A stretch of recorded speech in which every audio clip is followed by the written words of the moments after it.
Welcome back to IGN's E3 live show, streaming straight to you on e3.ign.com and on YouTube. Kane Lynch's first game introduced us to a gritty world of co-op violence and mayhem, but let's now see what the dynamic duo has learned since their first outing. Here with us is IO Interactive to show off Kane Lynch 2 Dog Days.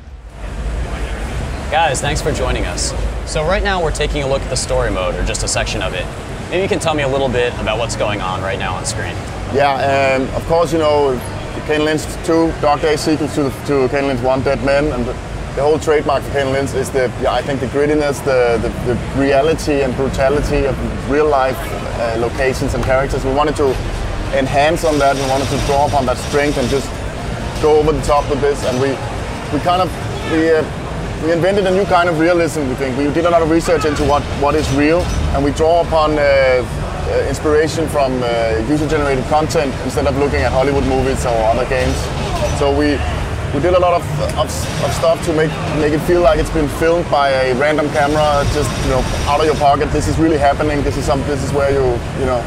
Right. So, yeah. And people will get a feel for that if they've seen movies where they use shaky cam. A lot of 24 uses that style a lot. Something like that, but actually even more, because we have impact compression errors. Whenever you get hit, the picture will start to go crazy. We have a lot of cheap camera effects happening, and also in the sound it's playing. Every time you shoot, loud noises will dip all the other sound, like compression on a cheap camera. So all that stuff is to actually get the immersive experience, to get a more intense experience, get it closer to the player. I noticed that in the early trailers, that whenever there was a scene of extreme violence, it went to the really quick edited mode where the MPEG compression sort of showed up. It's a really interesting stylistic choice. Makes it look like you're watching it through somebody else's eyes as they're filming it very fast. So for people who maybe aren't familiar with the first one, maybe you can give us the setup as to what's happening now in this level.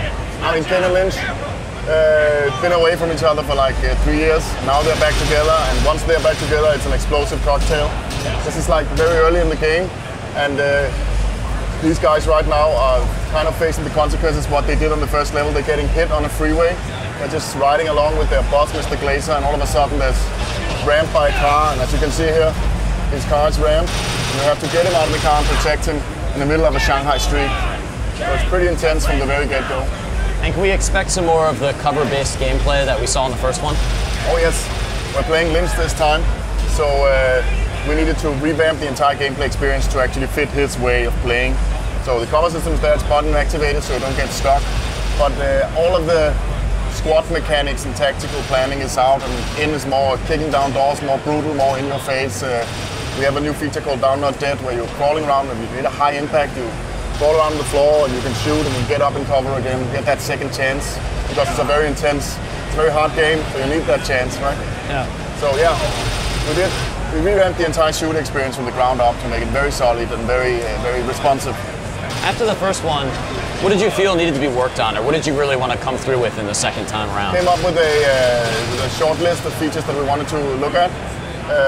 First one was aiming and shooting, then the cover system, then we wanted to look at the AI, and then the fact that the art was perceived to be a little dated, and then the fact that we didn't have an online co-op. We do have an online co-op this time, so we get to play Kane and Lynch online for the entire story campaign. That's great. So what is your objective in this mission right here? Huh? What is your objective in this mission right here? It is to protect your boss, Mr. Glazer, escort him through the streets, through the parking garage, through a derelict building, and to a pickup truck that's on the other side. And actually it's very interesting bridge, because these guys, you get to play in multiplayer. These are the same guys, and that getaway van is kind of drawing upon the same kind of mechanic as getting away with the crime in multiplayer. So I know one of the biggest draws of the first Kane Lynch was this really unique approach to the multiplayer mode. Did you guys decide to bring that back, and how did you tweak it to make it even more exciting this time? I think it's time for Kim to step in, talk a little about that.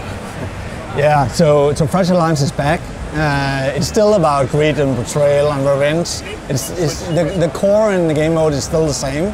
So it starts as an 8-player co-op. You have to do a heist together. You steal all the money.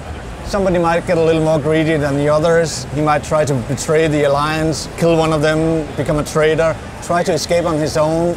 But the others, when you die, you come back as a police player. and then you get the chance to take revenge. So it's still the same core, greed, betrayal, and revenge, but together with all the core mechanics that was totally revamped for the whole game, I think it's a way more solid experience. And all the new features that we put into the game, for example, Down But Not Dead, all the new features are created to give you a second chance. One of the problems in the first game, in Fresh Alliance, was it was too easy to become a traitor. You just go up and kill somebody.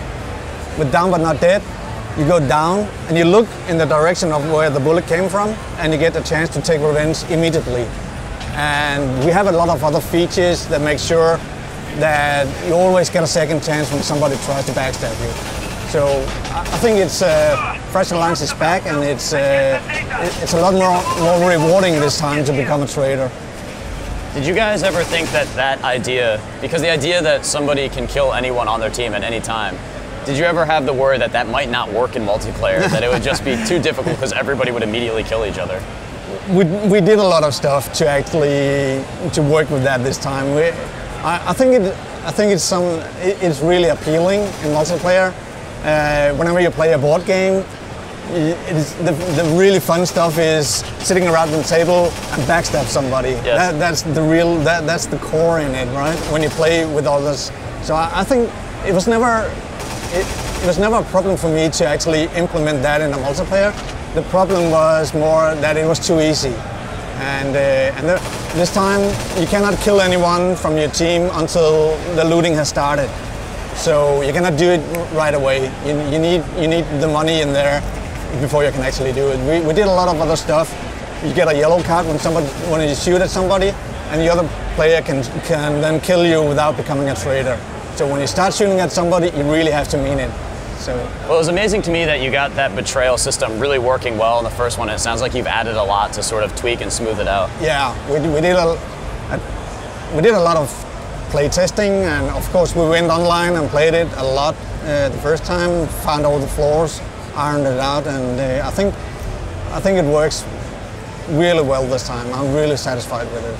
Thanks a lot for coming by. I can't wait to jump into multiplayer and betray some of my greatest friends. Back to you, Jess. Thanks for your time, gentlemen. Nothing like a healthy dose of ultra-violence to start off the day. As for you guys out there, remember that you can tweet any comments or suggestions by following our Twitter @IGN, #IGN Live. Coming up next, we're going to take a look at Lara Croft's new outing, so stay tuned.